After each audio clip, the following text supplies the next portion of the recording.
If you love stilettos and sweet fragrances, you are probably going to love Good Girl and Good Girl Supreme. I'm going to tell you the differences between them, but before that, please subscribe to my channel and click on the notification bell beside it so that you do not miss any future videos. Now let's talk about Good Girl and its flankers. Good Girl was released in 2016. And after 2 years, they released Good Girl Leisure, which is a lighter and brighter and summery version of the original Good Girl.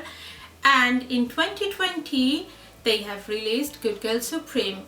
All Good Girls, Good Girl Leisure and Supreme have jasmine and tonka in common. They all are in shoe bottles and they all are very sweet, contemporary, mass appealing, and youthful fragrances. Good Girl opens with almond. At the heart it has tuberose and jasmine, and at the base it has cocoa, tonka and coffee.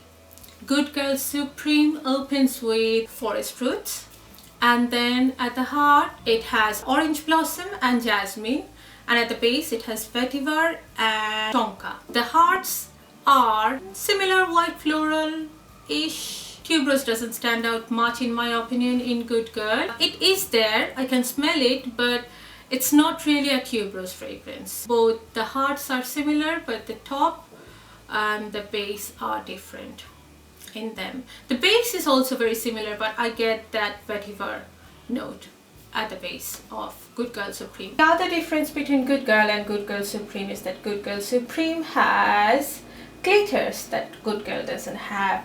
This almost reminds me of black opium, but not entirely. If you love Good Girl, you're going to love Good Girl Supreme as well. The reason why Good Girls are so successful is probably the bottle design. I find the bottle design conflicting to some extent. As a child, I loved watching Cinderella and I still love it.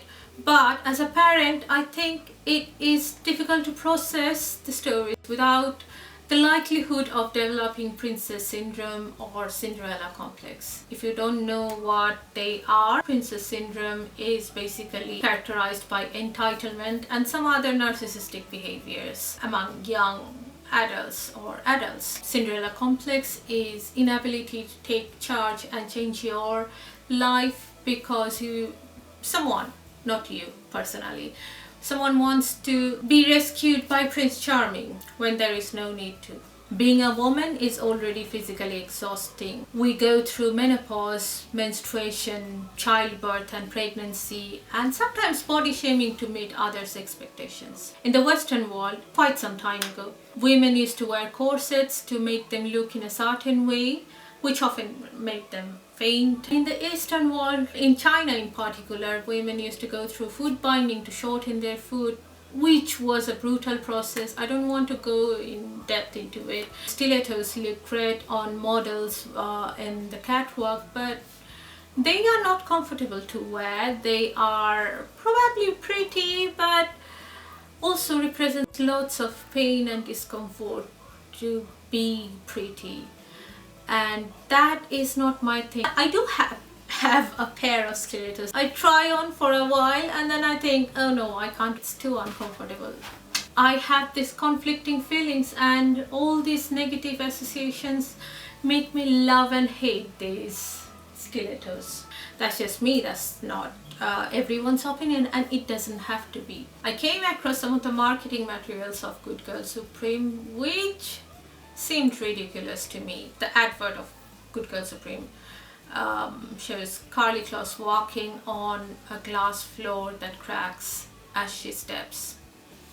That to me metaphorically seems like walking on eggshells, and I don't want to wear a fragrance that makes me feel like walking on eggshells or cracked floors. Although these are not the best ever fragrances in the market, I think they are pretty good girly fragrances.